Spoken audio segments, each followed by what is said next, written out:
বিসমিল্লাহির রহমানির রহিম। পরম করুণাময় মহান আল্লাহ তাআলার নামে শুরু করতে যাচ্ছি। সম্মানিত প্রিয় ভিউয়ার্স, সবাই অবগত আছেন আজ বাংলাদেশে কি পরিস্থিতি, এবং আমরা নির্বাচনের পর থেকে কিন্তু দেখে আসছি আওয়ামী লীগের কি পরিস্থিতি। তো এই পরিস্থিতি অবস্থায় আমার কিছু কথা আছে, যে কথাগুলি আসলে না বললে নয়, এটি মনের ভিতরে রেখেছিলাম। আমরা সবাই কিন্তু একটা বিষয় অবগত থাকার বিশেষ প্রয়োজন। সে বিষয়টা হচ্ছে আমরা কিন্তু দেখেছি যত নির্বাচন কিংবা বিএনপি, জামায়াত থেকে ধরে যারা যারা আন্দোলন করেছে, সবের সাথেই আওয়ামী লীগ সরকার খুবই বাজে বিহেভ করেছে। পুলিশ, বিটিআর, র্যাব, সেনাবাহিনী, যাদের কাজ হচ্ছে বিভিন্ন জায়গায় তাদেরকে এনে পুলিশের সাথে জড়িত করে এখানে হেড করে সবসময়। আর কথাটা বলার উদ্দেশ্য সবাইকে মনে করে দেওয়ার জন্য, আপনারা লক্ষ্য করে দেখুন, যখন বঙ্গবন্ধু শেখ মুজিবুর রহমান সাথে মার্চের ডাক দিয়েছিল সকল বাঙালি জাতিকে, তখন কিন্তু সবাই ওইখানে কিন্তু আসছিল সবাই বক্তৃতা শোনার জন্য। এখানে তো আর লাঠি সুটা নিয়ে আসার কোনো দরকার ছিল না, বাট এগুলো আনার দরকারও ছিল না। তারপর এগুলো আনছিল কেন? সেগুলো আনছিল তাদের নিজের সেফটির জন্য। তো বাংলাদেশে যা হয়েছে আমরা দেখে আসছি, বাংলাদেশে যাই হইতেছে, কেউ যদি হাতিয়ার ছাড়া যদি রাজপথে নেমে আসেন, স্বাভাবিক এরকম ভাবে মরতেই হবে। সবার রাখতে হবে আমার একজন সাথী যে রাজপথে আসছে, সে আমার সহযোদ্ধা, তাকে সবসময় সেফ করে রাখতে হবে। যদি পুলিশে একজনকে ধরে আরো 10 জন লোককে দাঁড়াতে হবে। আর ম্যাক্সিমাম সবাই লাঠি সুটা সবসময় হাতে নিয়ে আসতে হবে, কারণ এই সরকার বিএনপি সরকার নয়, এই সরকার জাতীয় পার্টি সরকার নয়। এই সরকার হচ্ছে একটা এমন একটা সরকার, স্বৈরাচারের একদম কোনো লেভেল থাকে না। স্বৈরাচার একটা লেভেল থাকে, কিন্তু ওনার কোনো লেভেলই নেই। ওনার কাছে যদি আপনারা কোনো কিছুর জন্য আবদার কিংবা আপনারা কোনো কিছুর জন্য প্রতিবাদ করতে রাস্তায় নামেন, সবসময় মাথায় রাখতে হবে কুকুরে মারার জন্য যেটা প্রয়োজন সেটা সবসময় সাথে রাখবেন, আপনি সেফটি ভাবে ফেরত আসতে পারবেন। আর কিছুক্ষণ আগে দেখলাম একটা ভিডিও, শেখ হাসিনা আপু উনি কান্না করতেছে যে আমার কিছু বলার নেই বলে। মায়া কান্না, নাটক, অভিনয়।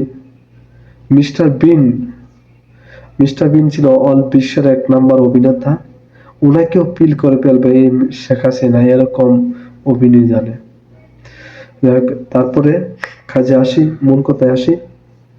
তো আবার দেখলাম প্রবাসীদেরকে নিয়ে অনেক কাকুতি মিনতি করতেছে যারা ব্যাংকে টাকা দেওয়ার জন্য। আমরা মনে করি যে ব্যাংকে টাকা দিয়ে লাভ কি? যারা প্রবাসী আছি আমরা সবাই ওন্ডিতে টাকা দেব। এই সরকারকে আমরা দেখব উনি কতটুকু এগাতে পারে। আমাদের ছাত্রছাত্রী ভাই বোনদের প্রতি যে অন্যায় অত্যাচার করেছে, সেটা তো আসলে আমরা যদি হাইকোর্টে কিংবা কোথাও যাই বিচার বিভাগের কাছে, আমরা এটা পাবো না। তাই আমাদের বিচার আমরা নিজেরাই করবো, এই সরকার পতন ঘটাবো। আমরা প্রবাসীরা কেউ ব্যাংকে টাকা ছাড়বো না, সবাই উন্ডিতে টাকা ছাড়ার অনুরোধ জানাচ্ছি, আমিও একজন জানাচ্ছি। আর একজন সুস্থ সবল মানুষ, সে একটা মানুষ প্রবাসে থাকে, সে যদি বলে যে আমি ব্যাংকে টাকা দেব, তার মানে বুঝতে হবে ওই যে আগের ভিডিওতে বলেছিলাম যারা ছাত্রলীগ তারা হচ্ছে রাজপথের সন্তান। তো তারও এরকম রাজপথের সন্তানই, ঠিক আছে। যে জায়গার মধ্যে দেশ শান্তি করার জন্য, দেশের জনগণ যেতে ভালো থাকতে পারে, স্বাধীনভাবে যেন সবাই কথা বলতে পারে, আমরা এই দিকে যাচ্ছি। যেন দেশটার মধ্যে মায়ের কোলে শিশু যেরকম ভাবে নিরাপদ থাকে, বাংলাদেশের সকল নাগরিক এরকম ভাবে নিরাপদ থাকার জন্য আমরা যে জায়গার মধ্যে শপথ নিচ্ছি, ওই জায়গার মধ্যে কিছু বাটপার সিটার যাদের জন্মের কোনো ঠিক ঠিকানা নেই, যাদের একাধিক বাবা রয়েছে, যাদের একাধিক তাদের পরিচয় রয়েছে, তারা কিনা এসে স্ট্যাটাস কিংবা ভিডিও করছে যে তারা ব্যাংকে টাকা দেবে। আপনি বলেন তারা কি বৈধ সন্তান হতে পারে? আমার মনে হয় না। আমরা এত কষ্ট করতেছি এবং গত 18 বছর যাবৎ এই সরকার স্বৈরাচারী করেই যাচ্ছে। এইগুলা দেখার পরেও কিভাবে আওয়ামী লীগের পক্ষ নেই, আমি আসলে কি টাকা ছাড়বো? যারা সত্যি কথা বলতে যারা বলে যে না আমরা ব্যাংকে টাকা ছাড়বো, তারা কখনো ব্যাংকের টাকা ছাড়ার কোন সিস্টেমই জানে না। আপনি তথ্য নিয়ে দেখেন, আপনারা সত্য করে বলছি, আপনারা তথ্য নিয়ে দেখেন, তারা ব্যাংকে টাকা কখনো ছাড়েনি, শুধু শুধু পাও পাও কথা বলতেছে। যাই হোক, এবার আরেকটা বিষয় চলে আসি। বিচারপতি মানিক, ওনার নাম নাকি মানিক, মানে উনাকে দেখতেই বোঝা যায় সে যে একটা রাজাকারের ঘরের রাজাকার। মানিক হচ্ছে একটা রাজাকারের ঘরের রাজাকার, মানে হেড সেরার মধ্যে বাস করে রাজাকারের। পাকিস্তানি একটা ভাব আছে এর শরীরের মধ্যে, এর যে চেহারার গঠনের মধ্যে। সে এনাতুল আব্বাসী সহকারে শহীদ প্রেসিডেন্ট জিয়া রহমানকে নিয়ে পর্যন্ত সে কটূক্তি করেই যাচ্ছে। নির্বাচন আবার দেখলাম 2022 নির্বাচন, সবগুলোই আমরা দেখে আসলাম।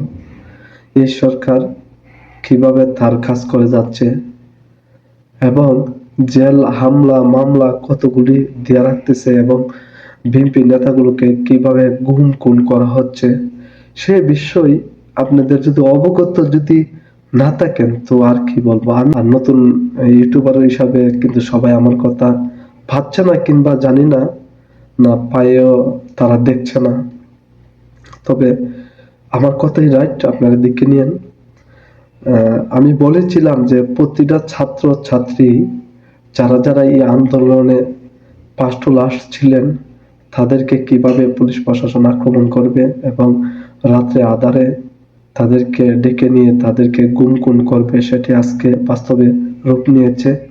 আপনারা লক্ষ্য করে দেখুন, গেছে কয়দিনের ভিতরে কয়জন মানুষ গুম খুন হয়েছে সেটা তথ্য এখনো কেউ দিতে পারেনি। ইনকারীদের তারা 3 জনের সম্ভবত ছিল। সে ভিডিওতে বলা হয়েছে যে 24 ঘন্টার ভিতরে তাদেরকে ছেড়ে দেওয়ার জন্য, আর না হয় আমরা 24 ঘন্টার পরে আবারও আগের থেকে আরো তীব্র করে আমরা আন্দোলন শুরু করব। তো বিষয়টা হচ্ছে তীব্র আন্দোলন করেন আর যাই করেন, এবার কিন্তু বুঝে শুনে মাঠে নামতে হবে, কঠিন অবস্থায় নামতে হবে। এগুলো সরকার পতন ঘটাতে হবে। যদি সরকার পতন না ঘটিয়ে আবারও যদি আগের মতো ভুল করেন, এই সরকার পতন না ঘটিয়ে যদি আগের মতো আবারও ভুল করেন, একটা মাচুল আর কখনো আপনারা দিতে পারবেন না। এই সরকার পতন ঘটাবেন, তারপরে তবে আমরা যুদ্ধ করতেছি। আমরা যুদ্ধ হচ্ছে আমাদের প্রবাসীদের সকল টাকা, আমরা ব্যাংকে 1 টাকাও ছাড়বো না, সব ইউনিটে ছাড়বো। আমরা আপনাদের সাথে যুদ্ধে লিপ্ত আছি ইনশাল্লাহ, আপনারা টেনশন করবেন না। আপনারা এইবার যদি 24 ঘন্টার ভিতর যদি ছাত্রদেরকে না ছাড়া হয়, আপনারা কঠিন থেকে কঠিন আন্দোলনে নামবেন, সরকার পতন না ঘটে বাড়িতে আসবেন না। এটা হচ্ছে আমার আপনাদের এক প্রবাসী ভাইয়ের আর্তনা। এটা হচ্ছে আমি চাই, কারণ সরকার পতন না হওয়া পর্যন্ত এই দেশ শান্তি থাকবে না। আমি আবারও বলছি, এই দেশ শান্তি করতে হলে এই সরকারকে বিদায় করতে হবে। আসসালামু আলাইকুম।